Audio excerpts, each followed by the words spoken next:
So I'm going to show you the new map of the United States of America, and you may not be able to see this very well. We have 50 states in the United States, but this is mega regions. Mega regions. Mega regions. Mega, large. Mega regions. These are the city-states.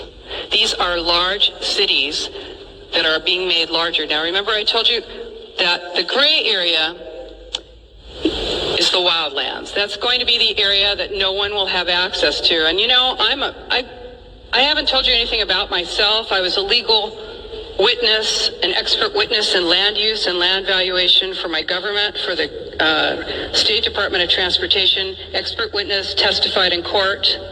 And I found out about this because I saw that people were not being able to use their land. And I looked behind that and I found Agenda 21. This is true.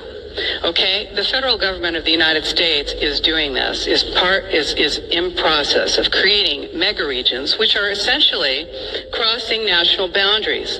This is Cascadia. It used to be a portion of Washington State, Oregon State, Idaho, and Vancouver area, British Columbia in Canada.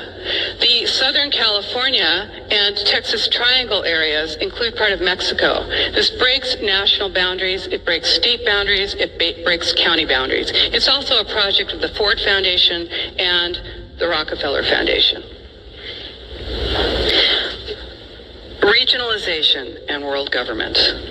You use trade agreements to destroy boundaries, and you actually cannot make local law that breaks those treaties. Three pillars of United Nations Agenda 21 are economy, ecology, and equity, the three E's, the social equity.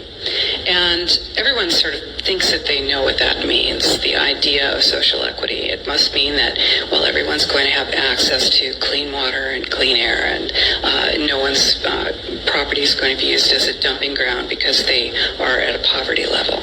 But really what social equity is about impoverishing huge portions of the population and bringing down the developed nations. And while this sounds like, you know, it sounds almost like in the United States you'd call that a right-wing point of view, a conservative right-wing point of view.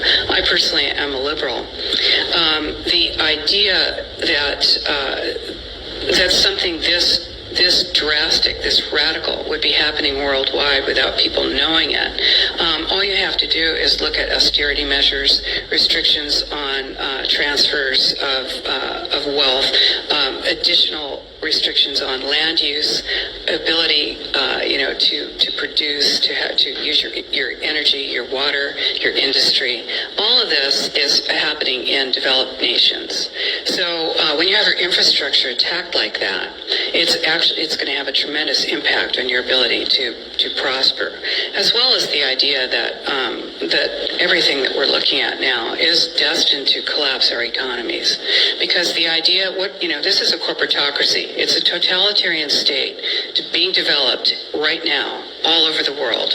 And what major corporations want in this fascist development is to be able to have full movement of workers without borders or boundaries, to be able to move their goods through without regulations, and to reduce wages. And so this is the goal. So this is what you find with social equity. That's code for social equity for this movement and reduction of the population. So, and of course, economy and ecology is about bringing into balance economy. These are the three circles: economy, ecology, and social equity. And where they meet in the center is balance. But really that balance is a communitarian balance. So it's not balance of well-being of the people. What it is it's a balance for corporations so that they can exploit and control and have populations in an area, in tightly packed, dense areas, so that they can be surveilled and managed. And this is what that balance looks like as far as the development of totalitarian state is.